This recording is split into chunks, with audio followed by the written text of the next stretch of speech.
여러분 안녕하세요. 2025학년도 리트가 시작했습니다.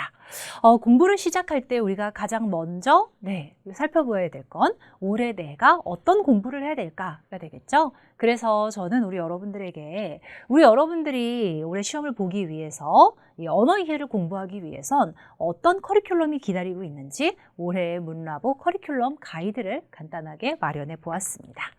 자, 저는 해커스 로스쿨에서 언어 이해 강의를 하고 있는 문덕윤 선생님입니다. 우리 여러분들하고 벌써 이 강의를 진행을 한 지 20년 가까이 되어가고 있는 것 같은데요. 2008년도에 리트가 처음 시작을 했어요. 그때부터 시작해서 지금까지 한 해도 빼지 않고 이 수업을 쭉 함께 하고 있습니다. 그리고 저는 우리 여러분들과 대학에서 특강을 정말 많이 진행을 했어요.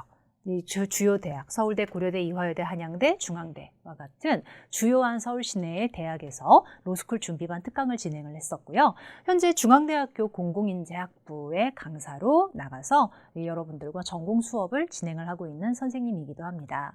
대학에서 강의 경력이 이제 많아지게 되면서 요즘 리트 공부하는 우리 여러분들이 어떤 고민을 하고 있는지, 여러분의 인생에서 로스쿨에 진학을 한다고 하는 게 어떤 의미인지, 이런 부분에 대해서 굉장히 많은 고민을 함께 나누고 이야기하는 기회를 얻게 된 것 같아요. 그러면서 저는 이 세계에서 우리 여러분들과 이 공감대를 굉장히 많이 가지고 갈 수 있는 그런 선생님으로 만들어졌다는 점에서 우리 여러분들에게 참 많은 감사함을 가지고 있습니다.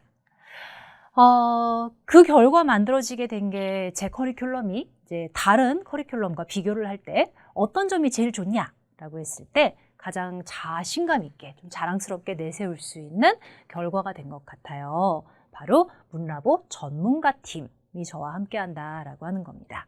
제 정규 커리큘럼이 리트부터 출발을 해서 저는 포스트 리트까지 커리큘럼을 준비를 하고 있어요. 그래서 제 목표는 여러분이 리트를 잘 보는 거가 아니에요. 리트를 잘 보면 물론 좋아요. 자기가 원하는 학교에 골라서 갈 수 있는 선택권이 나한테 생기는 거니까. 하지만 거기서 끝나지 않습니다. 제 목표는 우리 여러분들께서 로스쿨에 합격을 하는 겁니다. 사실 로스쿨에 합격을 정말 했으면 좋겠다. 이 친구의 인생이 정말 좋은 방향으로 갔으면 좋겠다라는 생각을 하게 된 계기도 포스트리트 수업을 함께 하게 되면서부터였던 것 같아요. 그래서 저의 1년어치 커리큘럼은 기초부터 시작해서 이제 기본, 분야별 완동, 파이널 모의고사 여기까지가 리트 정규 강의죠. 이게 끝난 이후에도 우리 여러분들을 계속 만난다는 거, 자기소개서와 면접이라고 하는 걸 거쳐서 우리 여러분들께서 로스쿨 합격증을 무사히 받을 수 있는 단계까지 들어가는 걸 목표로 하고 있습니다.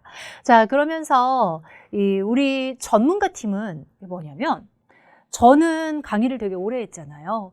그래서 저 혼자 강의를 하지 않아요. 연구소에 저희 팀원들과 함께 한때는 저의 제자였지만 지금은 저와 함께 이 사회에서 변호사로 자기 세계를 잘 꾸려서 살아가고 있는 사람들과 함께 이 로스쿨 진로 특강 그리고 모의고사 문제에서도 변호사가 직접 낸 문제들이 법학 문제들에서는 포진을 하고 있어요. 출제팀을 운영을 하고 또 주기적으로 합격생들이 여러분을 찾아오는 멘토링 특강을 진행을 하는 것과 같이 여러분을 서포트를 해주는 사람은 정말 여럿 있다는 거. 포스트리트 같은 경우에도 자기소개서에 대해 자문단 첨삭이 될 때가 되면 변호사님들께서 오시고요. 또 우리 리걸마인드를 갖추고 계신 변호사님들께서 면접에서는 실습에 대한 티칭이 진행이 된다고 하는 거. 이처럼 저희는 문라보는 여러분을 최고로 만들어 드릴 수 있는 올해 우리 여러분들이 나는 올해 공부를 정말 제대로 서포트를 받으면서 한 것 같다라고 하는 생각이 들 수 있는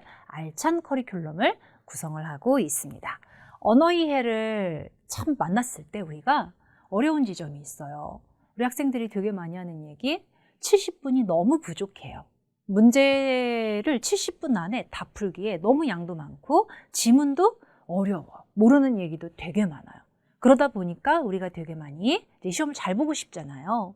연습을 하는 게 쉽게 하게 되는 생각이 이제 지문에 대해서 좀 배경 지식을 많이 늘리고 문제를 많이 풀어가다 보면은 이게 좀 괜찮은 문제가 되지 않을까? 내가 좀 잘할 수 있지 않을까? 믿게 됩니다.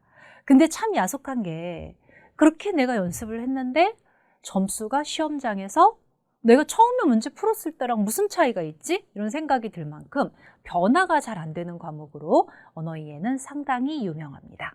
특히 작년에 정말 언어 이해가 난이도가 높았죠. 그러다 보니까 이게 30개 중에서 평균이 15.2개 이렇게 나왔던 시험이었던 거예요. 근데 우리 여러분들이 언제 어디서 이렇게 국어 시험 이런 계열에서 평균이 50점짜리 이런 게 나왔겠냐고요. 그러다 보니까 이 언어 이해가 얘가 나한테 요구하는 적성이 뭔가 이런 현타가 되게 많이 온다라고 하는 그런 과목이기도 해요. 근데 사실 여러분 그런 현상이 나타나는 이유는 우리가 이 시험을 좀 뭔가 예전에 내가 봤던 시험과 되게 비슷한 시험이라고 잘못 전제하는 부분이 있어서 그래요.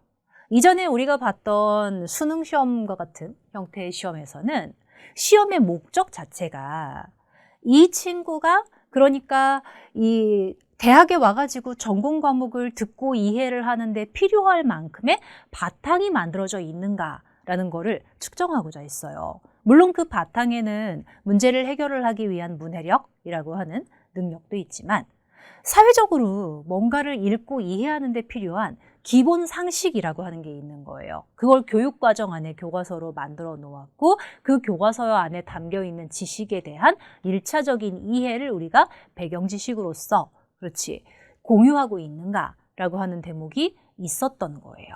이 두 가지를 좀 이렇게 균형을 잡아가지고 물어보는 게 이 지식 중심의 이해가 돼 있는 시험에서는 목적으로 하는 바였다면 여러분의 시험으로 넘어오면서부터는 배경 지식과 문해력이 가지고 있는 비중의 변동이 생겨요. 자, 상식적으로 그래 이 정도면은 알고 있어야지 라고 하는 부분은 리트에서는 비중이 좀 내려갑니다. 대신에 여러분 법원에서 우리가 다루는 사건 그리고 그거를 어떻게 법으로 해석을 해 라고 하는 대목으로 들어갔을 때 그게 통상적인 이해의 단위라고 하는 부분을 넘어서는 부분이 참 많지 않을까요? 그러니까 해석이 엇갈리는 부분이 참 많고 그럴 거예요. 그렇죠? 그러다 보니까 상식적으로 이거를 알고 있느냐를 묻는 것보다 이 부분이 상당히 독창적인 견해가 움직이는 데 있는데 혹은 이전에는 많이 다뤄보지 못한 부분들이 있는데 라는 게 바탕이 되는 거예요. 변호사도 이럴 때 그러거든요. 의뢰인이 사건을 가지고 왔는데 모든 사건은 비슷해 보인다 하더라도 똑같은 사건이 아니고요. 그리고 새로운 해석은 언제든지 등장하는 게 가능할 수 있고요. 표면적으로 봤을 땐 평범할지 모르지만 논점을 까가지고 열어서 보게 되면 되게 복잡하게 이슈가 얽혀 있을 수도 있는 그런 대목들이 있죠. 그러다 보니까 이 지문을 읽을 때에도요. 낯설은 세계가 나올 수 있어. 변호사들은 낯설은 세계가 나오면 리서치를 해가면서 그래서 이걸 이렇게 풀어내면 되겠구나 라고 하는 걸 하게 되는데 여러분에게는 시험지가 리서치한 자료를 여러분한테 일단 딱 준 거예요. 내가 어떤 자료를 받았는데 그 자료는 나한테 낯설을 수 있잖아요. 그럴 때 이거를 어떻게 해결할 거야? 라고 하는 거. 그러니까 리트는 배경 지식의 비중은 내려간 대신에 문해력의 비중이 올라간 거죠. 자, 바로 그 문해력에 해당하라는 대목을 우리는 사람의 의도를 읽는 부분이라고 생각할 수 있을 겁니다. 모든 텍스트 안에는 말하는 사람의 의도가 담겨 있고요. 그 의도가 논리적인 구조의 형태로 표현이 되어 있는 거예요. 그러다 보니까 나는 뭐라고 생각해. 예전에는 이 안에 AABA라는 정보가 들어있구나. 그 정보를 내가 어떻게 이해하지? 라고 하는 거에 초점을 두는 시험이었다면 여러분의 리트 시험은 이 사람이 이런 생각을 하고 있구나 라고 하는 걸로 텍스트에 담겨있는 문제를 내는 사람의 생각의 구조와 의도까지를 전부 끌고 와서 저 사람의 입장에서 문제를 풀어낼 수 있는지를 물어보는 것입니다. 그걸 우리가 논리 중심의 이해를 강조하는 리트 시험의 특징이라고 얘기를 할 수 있을 것 같아요. 그러다 보니까 이 리트를 잘 보기 위해서 우리 여러분들이 해야 되는 훈련의 양상도 조금 이제 문해력을 높이는 쪽으로 비중을 높일 필요가 있을 겁니다. 그래서 저의 정규 커리에서는 3단계로 훈련을 시켜요. 일단 독해력 훈련이 기반이 돼야 되는 건 당연한 이야기일 거예요.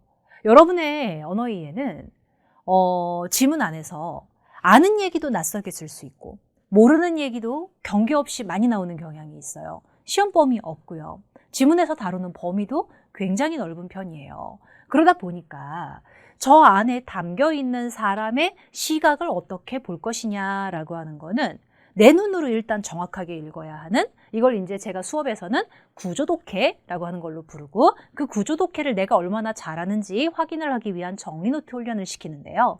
그러한 기초적인 기본기에 해당을 하는 부분을 집중적으로 다루는 강의가 기초 강의와 기본 강의예요. 그리고 두 번째, 일단 기본기가 튼튼해졌다고 한다면 어려운 문제를 풀러가야 되겠죠. 리트는, 특히 언어이해는 고난이도 문제들이 깜짝 놀랄 만큼 이런 걸 나보고 풀어야 돼? 라고 하는 생각이 들 만큼 난이도가 높은 게 들어와 있는데, 걔네들은 주제별로 분야를 나누어서 분야별 완독이라고 하는 작업을 진행을 하도록 하겠습니다. 그게 두 번째 고난이도 독해 연습 안에 들어가 있는 내용이었었고요. 자, 그리고 마지막으로 세 번째, 문제풀이 훈련. 이 문제풀이 훈련이 바로 파이널 모의고사입니다. 파이널 모의고사 때 우리가 하는 가장 중요한 작업은 시간 연습이죠. 그러니까 여러분 여기 정규 강의의 흐름만 봐도 우리가 올해 무엇을 해야 되는지가 보일 거예요. 언어이해에서는 독해력 훈련을 하고요. 고난이도 문제를 풀고 제일 마지막에 시간에 대한 연습을 들어가게 되는 거라는 거. 여기 문제풀이로 들어가게 되었을 때는 이제는 기출이 다뤄지지 않아요. 기출이 아니라 100% 모의고사 문제, 여러분이 본 적 없는 문제들을 사용을 해서 시험에 대한 연습을 할 거고요. 앞쪽에 있는 문제들 안에서는 이제 우리가 기출 문제부터 출발을 해서 이 기출 문제들과 연관된 주제까지 좀 철저하게 다뤄보는 다양한 훈련을 진행하게 될 겁니다. 정규 강의 이외의 특강은 우리 여러분들이 자습을 하는 과정에서 단계별로 자기가 공부하는 흐름에 맞춰서 들으시면 될 텐데요. 정리노트 특강은 가급적이면 기초 강의와 병행하는 게 제일 좋고요.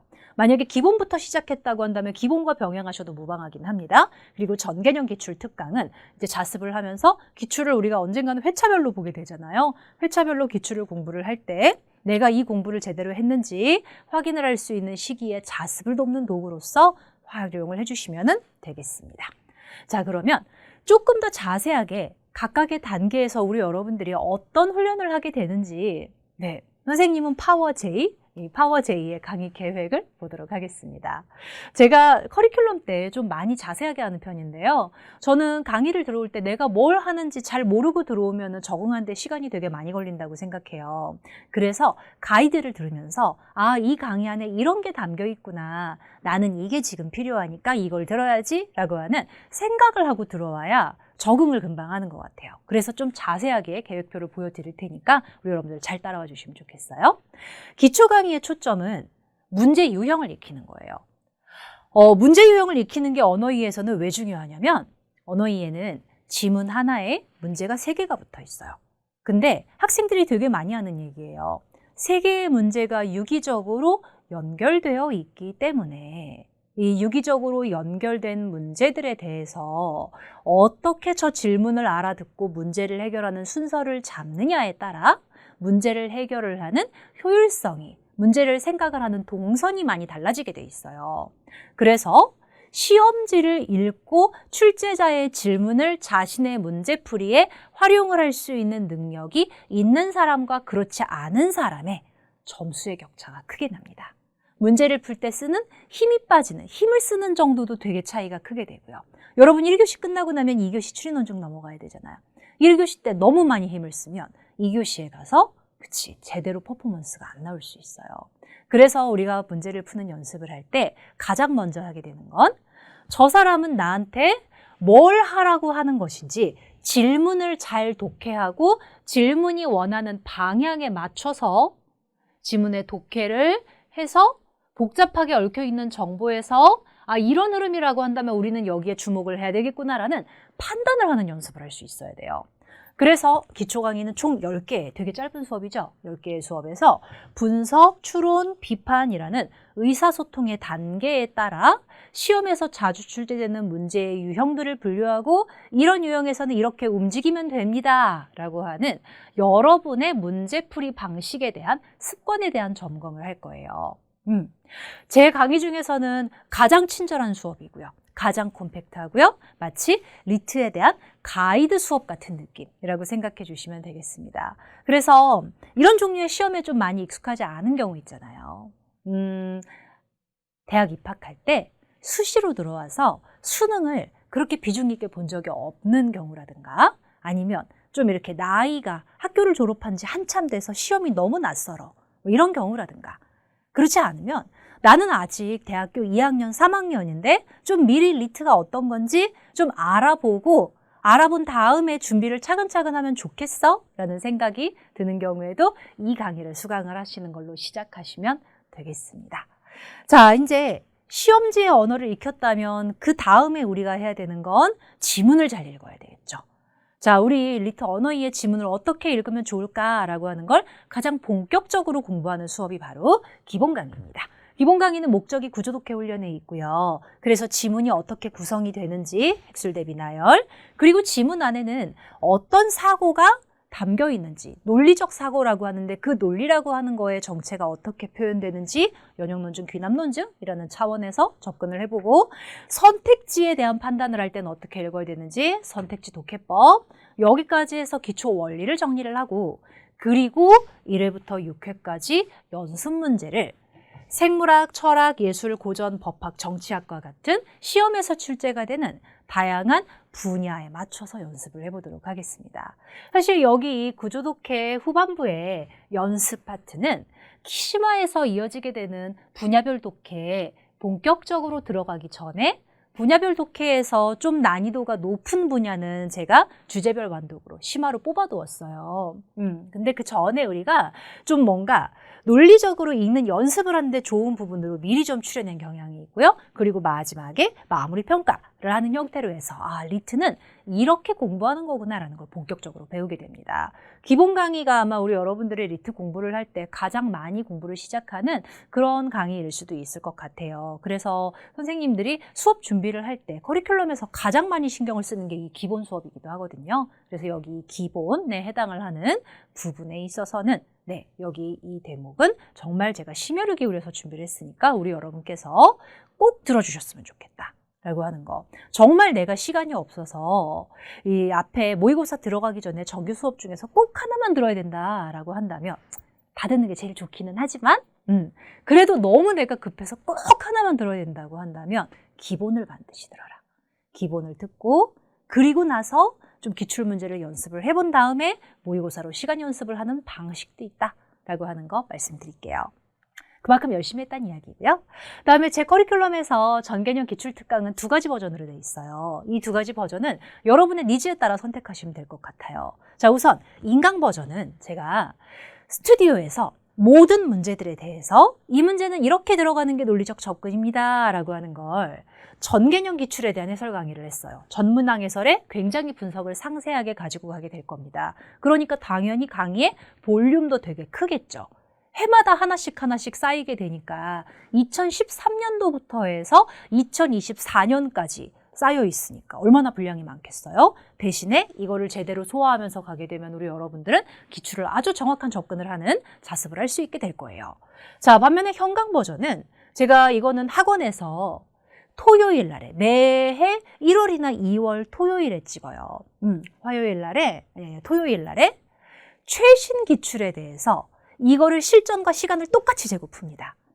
시간을 똑같이 재고 OMR 체크까지 한 다음에 자, 이런 문제는 이렇게 접근을 하면 되는 거에에 대한 실전적 접근법에 대한 얘기를 해요. 이 현강 버전에서는 모든 문항은 시간상 해설할 수 없어요. 각 회차별로 그 해에 가장 특징적이었던 주요 문항 위주로 해설을 하면서 실전에서 이 문제에 접근할 때에는 이런 데 초점을 두고 들어가야 되겠죠 라고 하는 실전용 팁에 대한 접근을 합니다. 그래서 주의사항, 전체 문제에 대한 상세한 해설을 듣고 싶다면 현강으로 오시면 안 되고 인강으로 가셔야 돼요. 여기 인강 버전으로 수업을 들으셔야 되고요. 그러니까 인강으로 현강 버전을 듣는다고 할 때에는 이 현강 버전의 초점은 뭐냐면 반드시 문제를 자기가 시간을 재고 푼 다음에 들어야 기억이 날아가기 전에 들어야 돼요. 문제를 풀고 난 직후에 들어야 이게 실전에서 주의할 부분이지 라고 하는 포인트가 감이 올 거예요. 그래서 2개가 목적하는 바가 다르다라고 하는 거 생각하면서 선택을 해주시면 되겠습니다. 자, 주제별 완독은 기본이 끝나고 나서 우리 커리큘럼의 가장 난이도 높은 문제는 여기 전부 모여 있습니다. 고난이도 훈련을 진행을 할 텐데요. 올해 제 커리큘럼에서 가장 많이 변화하는 게 바로 이 주제별 완독 부분이 될 거예요. 주제별 완독의 경우에는 인문 총 4개, 사회, 그 다음에 규범까지 합쳐서 사회와 규범 파트에 해당을 하는 것으로 4개, 과학에 해당을 하는 부분에서 4개, 마지막으로 13회부터 16회까지는 고난이도 모의고사라고 하는 걸로 각각 4개씩 풀었던 세션에 대해서 인문사회 규범 과학이라고 하는 걸로 분야로 다시 나눠서 하나씩 고난이도 모의고사를 진행하는 방식으로 구성이 될 것입니다. 지금 여기서도 보시면 정말 자세하게 카테고리가 나눠져 있는 게 보이실 거예요. 그래서 여기 12개에 기본에서 했었던 6개의 연습 문제까지 합치게 되면 총 18개 세션이에요. 우와, 선생님 아주 기출을 탈탈 털었어. 탈탈 털어서 고난이도에 해당을 하는 것들을 쭈르륵 배치를 했는데 이번에는 그냥 단순하게 연도별로 그냥 배치를 하고 끝난 게 아니고 올해의 주제별 완독은 회차별로 에피소드가 있습니다.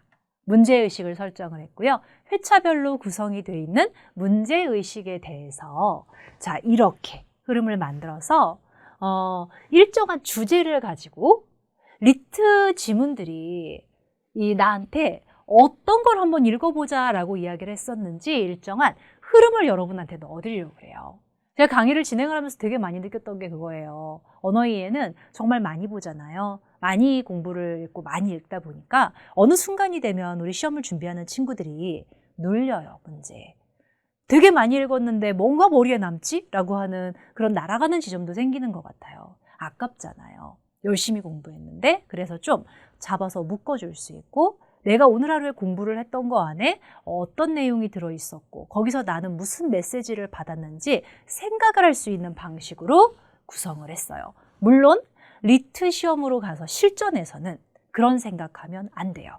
리트 시험에선 내가 어떤 내용을 보고 무슨 생각을 했는지로 내면으로 들어가는 게 아니라 문제의 해결에 초점을 두고 신속하게 풀어야 시간 안에 문제 해결이 다 끝나요. 하지만 우리는 아직 공부를 하는 중이잖아요.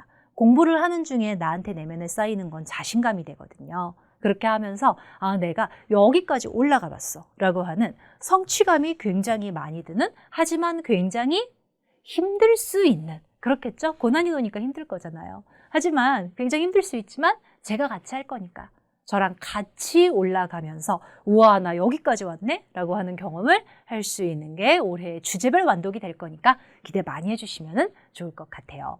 여기까지 쭉 산을 올랐어요. 그리고 나면 마지막 정규는 이제 문제풀이에요. 문라보 모의고사 총 10회로 구성이 되어 있고요. 우리 여러분들에게는 5회씩 묶여서 2개의 봉투 모의고사 형태로 이제 교재가 나오게 될 텐데요. 이 리트 트렌드를 반영을 해서 정말 이 젊은 변호사들과 여러분들은 리트 시험 보고 변호사 된 지 얼마 안 돼. 리트의 격이 너무 생생할 거 아니에요. 저의 제자들이에요. 구조독해 어떻게 하는지 알고 리걸 마인드 갖춰져 있어요. 아주 트렌디한 그리고 정말 시험의 유형에 맞는 그런 모의고사를 가지고 실전 연습에 가장 적합한 방식의 훈련을 할 수 있도록 그렇게 도움을 드리도록 할게요. 자, 이렇게 해서 만들어지게 되는 게 저의 올해 문라보 리트 커리큘럼입니다. 어떻게 결과가 나왔을지 너무 궁금하잖아요. 저도 작년에 정말 그래서 뿌듯했던 결과 몇 가지를 추려봤는데요. 작년도가 불리트로 너무 유명했어요. 근데 이 불지옥의 와중에도 항상 기적은 생깁니다. 자랑하고 싶은 거 몇 가지만 얘기할게요. 여기 이 2개의 케이스는 둘 다 제시예요. 초시 대비해서 정말 많이 오른 케이스들. 네. 특히 제시 137.8 나와서 올해 한양대 로스쿨 합격한 여기의 학생은 초시와 대비했을 때는 40점 이상의 성적 상승이 있었어요. 그러니까 초시는 2자릿수였다라고 하는 뜻이 되는 거죠. 근데 올해는 언어이해에서 97.1%라고 하는 엄청난 성과가 나왔어요. 이 친구는 제가 왜 아냐면 자기소개서를 쓰러 왔어요. 그래서 물어봤어요. 너는 어떻게 하다가 여기 이렇게 점수가 많이 올랐어? 물어봤는데 제시 때에는 나를 완전히 바꾸겠다라고 하는 마음으로 수업을 들으면서 수업을 많이 진도에 초점이 든 게 아니라 그 수업을 내가 다소화하는 거에 초점을 두면서 정리 노트를 인강으로 들은 친구예요. 정리 노트를 전부 쓰고 그리고 내가 했던 오답에 대해서 오답의 패턴에 대한 걸 제대로 접근을 하는 훈련을 정말 꾸준하게 했대요. 그랬더니 스스로 생각하기에도 사람이 바뀌었다, 생각하는 법이 바뀌었다라는 느낌이 들 때쯤 했을 때 점수가 딱 올라가는 그런 경험을 했었던 겁니다. 시험 보러 갔을 때 마음은 되게 심플했대요. 아, 결국은 찾으라고 하는 거를 찾는 거지 라고 하는 마음으로 순수하게 문제에 집중을 했고, 그렇게 하여서 굉장히 난해했다고 하는 시험에서도 흔들리지 않고 자랑스러운 결과를 만들어냈습니다. 자, 이 학생 같은 경우에는 상승률이 되게 높아요. 초시의 언어이해 때 58.8%가 나왔는데 제시로 들어오면서 90.3%라고 하는 결과가 나왔다라고 하는 거. 자, 여기 이거 봐주시면 좋겠고요. 그 다음에 여기 둘은 우리 여러분들이 보시기에도 어떻게 붙었어? 하는 느낌이 있을 거예요. 이게 바로 기적이죠. 리트가 118인데 중대 로스쿨에 붙고 리트가 111인데 동아대 로스쿨은 과연 어떻게 붙었을까요? 그렇죠? 리트가 끝나고 나면 우리는 점수를 보고 내가 전체 중에 몇 등 이런 생각을 합니다. 이 상위 2000등 넘어가는 건 아주 쉬운 일이거든요. 네. 리트로 보면 130 하면 되게 높은 것 같지만 리트 130이라고 해도 막 몇천 등 막 이런 단위로 밀리는 거예요. 근데 그런 걸 이렇게 보고 있으면 우리가 되게 많이 쫌니다. 야, 내가 4000등이라니 막 이런 거 하게 되는 거죠. 자, 그러면은 이 점수는 난 재수를 준비해야 되는 것 같잖아. 근데 어떻게 이렇게 생긴 게 나왔을까? 여러분의 시험은 리트로 끝나지 않는다는 거죠. 시험은 리트에서 끝나는 게 아니라 로스쿨에 붙어야 끝나는 거고, 우리에게는 자소서, 면접이라는 두 번의 관문이 아직 남아있는데 그 두 번의 관문에서 아, 난 틀렸어 라고 포기하는 게 아니라 끝까지 달려가서 면접에서, 서류에서 기량을 만들어냈던 친구들은 붙을 거라고 하는 거. 자, 그게 우리 문라보 자기소개서가 가지고 있는 중요한 포인트가 될 것 같습니다. 저는 자기소개서에서 똑같은 문장은 하나도 만들지 않습니다. 이 무한첨삭이라고 하는 저희만의 시스템이죠. 이 8년 연속 마감이 됐었고요. 그리고 저희에게는 이 전문성이라고 하는 항목에서 너무 개런티가 될 수 있는 전문가 팀이 같이 있다고 하는 거. 그래서 우리 여러분들에게 철저하게 개인화된 밀착 상담을 해요. 그래서 우리 여러분들이 그냥 수험생 A가 되는 게 아니라 자소서에서부터는 자기가 돼야 되거든요. 이 자소서가 나야 라고 하는 모양의 맞대, 로스쿨 교수님들이 여러분을 보고 싶어하는 방향은 정해져 있잖아요. 채점을 하는 이에 관점에 맞게 과장되지 않고 꼭 필요한 부분을 효과적으로 잘 전달을 할 수 있는 아주 설득력 있는 문건을 만들어 드립니다. 그래서 이 자기소개서가 참 투킬로 유명했던 것 같아요. 자, 그리고 문라보 면접. 네, 이 막판에 마지막 한 끝을 찍는 면접이죠. 올해 저희 커리큘럼에서는 이 면접 부분이 더욱 강력한 시스템으로 다시 한 번 더 돌아오게 될 것 같은데요. 사실 면접은 현강 위주로 구성이 돼요. 이제 우리 여러분들 리트 잘 보시고 나면은 면접의 특성상 얼굴을 마주 대하고 질문과 응답을 하게 되잖아요. 그래서 여기 이 주말을 활용을 해서 해커스 로스쿨에서 현강이 진행이 됩니다. 저희는 포스트리트가 팀으로 진행이 돼요. 그래서 저 이외에 이제 면접 심습을 담당을 하는 류현준 변호사 같이 나오게 될 거고요. 주말을 활용한 효율적인 수업, 그 다음 리걸마인드 짱짱하게 만들어지는 거 당연한 부분일 거고요. 그 다음에 저희는 수강생들끼리 리서치 트레이닝이라고 하는 작업을 진행을 합니다. 단거나 자료 제작이 진행이 될 거고요. 그리고 1:1 피드백과 멘토링이라고 하는 과정을 거쳐서 포스트리트의 특징이 뭐예요? 리트는 다 같이 모여서 나를 점수로 바꾸는 거지만 포스트리트는 이제 여러분 각각이 개별화되어서 내가 붙을 만한 사람인지를 철저하게 퍼서널라이징을 시킨다고 하는 거. 그걸 통해서 우리 여러분들이 될 수 있는 제목으로 만들어드리는 게 올해 저희가 준비한 문라보 시스템이라고 하는 거. 우리 여러분들한테 올해 정말 저희를 선택을 한 거, 문라보와 같이 따라가기로 한 거 정말 잘한 선택이었다라고 하는 생각이 들 수 있도록 올해도 열심히 준비해서 가지고 오도록 하겠습니다. 우리 여러분들의 2024년 최고의 해가 되기를 기원하겠습니다. 그럼 저는 커리큘럼 가이드는 여기까지 하겠습니다. 여러분 교실에서 만나요.